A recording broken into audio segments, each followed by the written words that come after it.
मान्सूनच्या आगमनाने केरळ, कर्नाटक आणि महाराष्ट्रामधल्या अनेक भागांमध्ये मुसळधार पाऊस. मुंबई आणि पुण्यामध्ये पाणी साचण्याची शक्यता. पुढील 7 दिवस मुसळधार पावसाचा इशारा.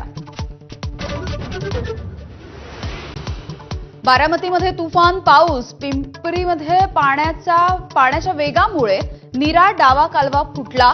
एनडीआरएफच्या 2 टीम दौंड आणि बारामतीमध्ये दाखल.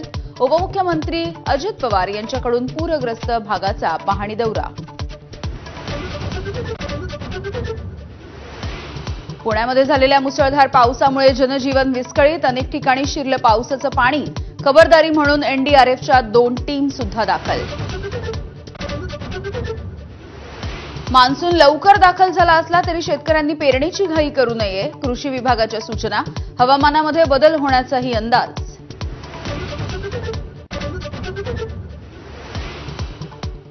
राज्यात रविवारी कोरोनाचे 35 नवे रुग्ण. एकूण रुग्णसंख्या 241 वर.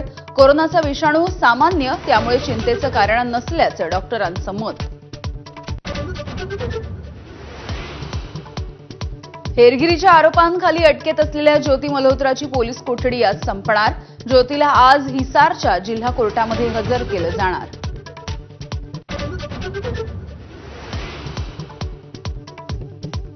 डोंबिवलीमध्ये 15 वर्षीय मुलीचं अपहरण करून अत्याचार. गर्भपात करून ढकललं वेश्या व्यवसायात.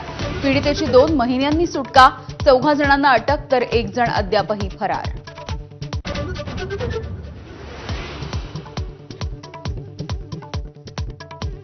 मुंबईच्या घाटकोपर भागामध्ये पूर्व द्रुतगती महामार्गावरती कार चालकाची हत्या.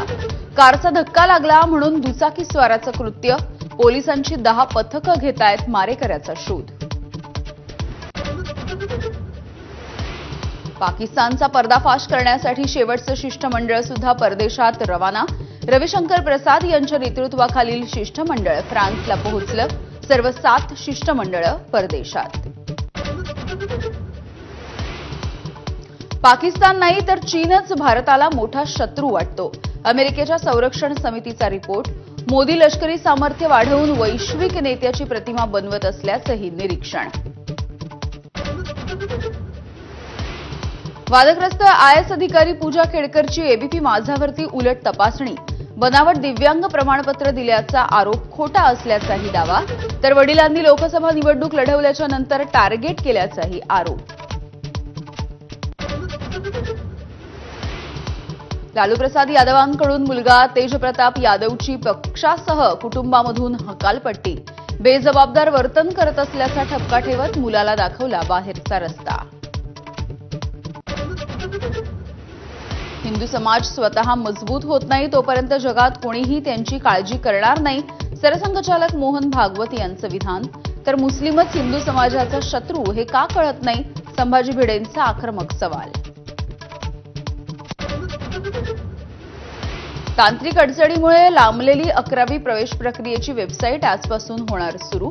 11 वाजल्यापासून नाव नोंदणीसह महाविद्यालय पसंतीक्रम भरण्याची सुविधा उपलब्ध होणार. येत्या 3 जूनपर्यंत मुदत.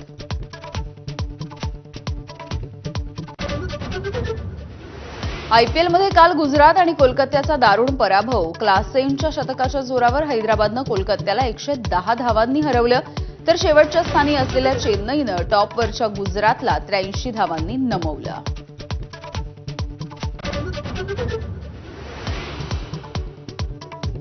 नमस्कार, सुप्रभात. मी यामिनी दळवी. बुलेटिनमध्ये तुम्हा सगळ्यांचं स्वागत. आणि बुलेटिनच्या सुरुवातीला बातमी आहे बारामतीमधल्या तुफान पावसाच्या संदर्भातली. बारामतीमध्ये तुफान पावसानं